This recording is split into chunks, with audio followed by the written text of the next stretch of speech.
Saat ini kita masuk dalam sesi tanya jawab bersama dengan Pendeta Raymond Lohonoman. Shalom Pendeta. Shalom Nyola. Terima kasih Pendeta sudah bersedia untuk menjawab pertanyaan dari teman-teman yang telah menuliskan di kolom komentar YouTube channel Diskusi Sekolah Sabat.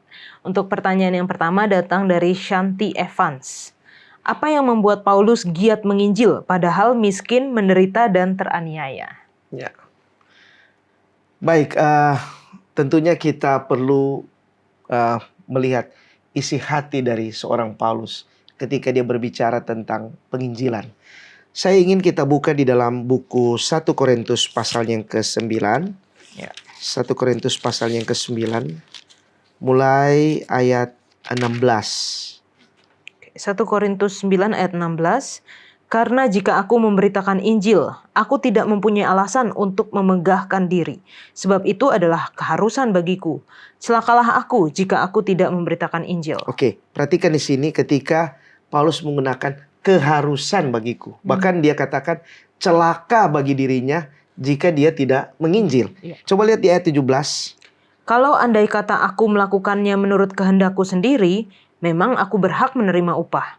Tetapi karena aku melakukannya bukan menurut kehendakku sendiri, pemberitaan itu adalah tugas penyelenggaraan yang ditanggungkan kepadaku. Ayat 18. Kalau demikian, apakah upahku? Upahku ialah ini, bahwa aku boleh memberitakan Injil tanpa upah, dan bahwa aku tidak mempergunakan hakku sebagai pemberita Injil. Jadi ayat ini menunjukkan bahwa Paulus itu benar-benar otaknya, pikirannya adalah menginjil. Tanpa berpikir tentang upah, tentang uang. Lalu ada ayat yang lain yang terdapat di dalam Roma pasal 1. Roma pasal 1 mulai ayat yang ke-15. Roma 1 ayat 15, itulah sebabnya aku ingin untuk memberitakan Injil kepada kamu juga yang diam di Roma. Ayat 16. Sebab aku mempunyai keyakinan yang kokoh dalam Injil. Karena Injil adalah kekuatan Allah yang menyelamatkan setiap orang yang percaya, pertama-tama orang Yahudi tetapi juga orang Yunani. Jadi coba perhatikan di sini, cara berpikir Paulus adalah dia berpikir Injil itu satu keharusan yang harus diberitakan. Injil itu adalah berita untuk menyelamatkan orang. Dan ketika dia mengabarkan Injil, dia harus lakukan itu dengan tanggung jawab penuh. Dan apa yang dituliskan di dalam buku Roma, bahwa dia berpikir Injil itu adalah sesuatu yang tidak perlu malu untuk disampaikan. Itu sebabnya dengan motivasi ini, dia pergi ke banyak tempat demi untuk misi menyelamatkan orang. Kira-kira itu jawaban saya dari ayat-ayat yang disampaikan oleh Paulus. Ya. Terima kasih Pendeta. Jadi kalau melihat teladan Paulus, kita juga seharusnya menginjil ya Pendeta ya. Andaikan kita punya cara berpikir yang sama ya. Oke. Baik, pertanyaan selanjutnya datang dari Irianto Stewart Daniel. Apakah perlu isi doa kita adalah agar Tuhan berikan persatuan pada kita? Ini menarik ya. Di Alkitab dalam Injil Yohanes ada dituliskan di sana keinginan Yesus tentang murid-muridnya. Mungkin kita buka di dalam Yohanes pasal 17. Buku Yohanes pasal 17. Mulai ayatnya yang ke-20. Yohanes 17 ayat 20. Dan bukan untuk mereka ini saja aku berdoa, tetapi juga untuk orang-orang yang percaya kepadaku oleh pemberitaan mereka.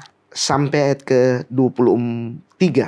Ayat 21, supaya mereka semua menjadi satu. Perhatikan kata ini, supaya mereka menjadi satu. Terus? Sama seperti engkau ya Bapa di dalam aku dan aku di dalam engkau. Agar mereka juga di dalam kita. Supaya dunia percaya bahwa engkaulah yang telah mengutus aku. Ayat 22, dan aku telah memberikan kepada mereka kemuliaan yang engkau berikan kepadaku. Supaya mereka menjadi satu sama seperti kita adalah satu. Ayat 23, aku di dalam mereka dan engkau di dalam aku. Supaya mereka sempurna menjadi satu. Agar dunia tahu bahwa engkau yang telah mengutus aku dan bahwa engkau mengasihi mereka sama seperti engkau mengasihi aku. Jadi perhatikan di sini, berapa kali ada pengulangan kata supaya mereka menjadi satu, menjadi satu. Artinya bahwa persatuan itu adalah sesuatu yang diinginkan oleh Tuhan. Tuhan tidak mau ada terkotak-kotak jemaat itu atau ada perpecahan dalam gereja. Nah, Paulus sendiri di dalam suratnya ke Korintus, dia mempunyai keinginan yang sama. Coba kita buka di dalam 1 Korintus pasal 1 ayatnya yang ke-10. 1 Korintus 1 ayat 10. Ya. Tetapi aku menasihatkan kamu, saudara-saudara, demi nama Tuhan kita Yesus Kristus, supaya kamu seia sekata dan jangan ada perpecahan di antara kamu. Tetapi sebaliknya supaya kamu erat bersatu dan sehati sepikir. Oke, jadi ini penting sekali ya, bahwa satu gereja mencerminkan Kristus itu bila mana ada persatuan. Bahkan Paulus memberikan lebih dalam lagi. Coba Yola baca di ayat yang ke-12 Ayat 12. dan 13 ya. Yang aku maksudkan ialah bahwa kamu masing-masing berkata, aku dari golongan Paulus, atau aku dari golongan Apolos, atau aku dari golongan Kefas, atau aku dari golongan Kristus. Adakah Kristus terbagi-bagi?